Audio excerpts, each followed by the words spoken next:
asa yung cake pala? Akin na nga yung cake. Oh, nakalimutan na naman. Dito na dala. Dapat ngayon pa lang. Akin na. Napadala ng ano, cake siya. Oh, yan. Oh, yan. Direct. Kunin mo nga. Yan, oh. Woo!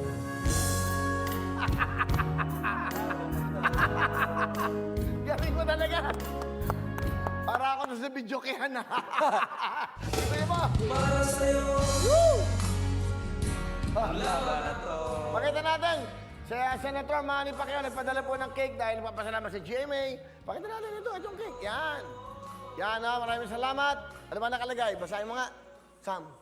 Thank you, Willie, for having me as your special guest from Senator Manny Pacquiao. Para sa'yo, Yun! ang laban na to. Okay. Senator, nanonood siya lagi eh. Minsan nagte-text sa akin eh. I'm watching you ha. Senator Manny Pacquiao, maraming pong salamat at nag-enjoy kami sa pag-interview sa'yo.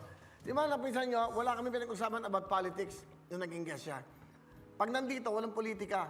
Simpleng tao ka lang. So, dapat ganun lang pa inimbita natin. Si Secretary Harry Roque, simple lang, informasyon. Si, of course, Secretary Mark Villar, Secretary Nograles. Di ba? Walang politika-politika. Dito, pag ini-interview sila, ano ba yung informasyon na pwede nyo sabihin sa amin? Ano ba nangyayari? Ano ba dapat? Dapat si Secretary Harry Roque, malaman natin kung dumating na ba yung bakuna. Mga ganyan. Si Senator Bongo din. Kasi tumutulong sa atin. Baka hindi nyo alam, eh, simple lang yung taong yan. Kasi, pag meron tayong mga tawagan na walang pabiling gamot, walang pang-hospital, yung Malasakit Center po ang po-provide yan. So, maraming salamat din kay Senator Bongo, ha? Thank you so much. Kasi tulong-tulong yan, eh, di ba? Nung napapanood ng staff niya, minsan nababanggit ako, sige, bibili kami ng gamot nyo. Biglang nag-text yung staff niya, at of course, attorney na, no? At salamat, maraming salamat kay Senator Bongo dahil hindi naman siya nagpapabanggit, eh. You know, sa totoo lang, ayaw naman niya mapabanggit, eh.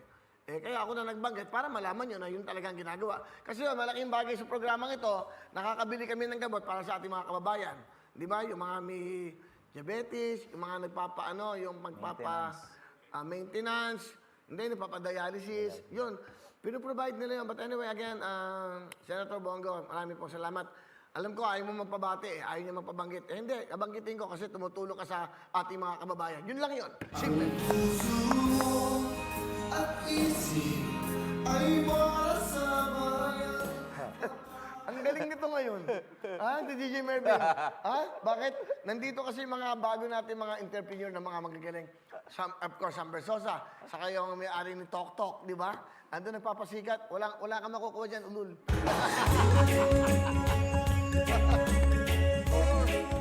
Horror, bulol ka.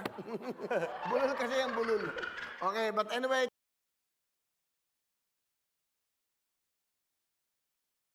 Hello mga kapuso! Ako po si Ipon. Minabati ko unang-una dyan mga kaipo natin, mga kaskwami ko dyan. Nagustuhan nyo ba ang video na to? Marami pa kaming inanda para sa inyo. Mag-subscribe lang sa Wowin YouTube channel.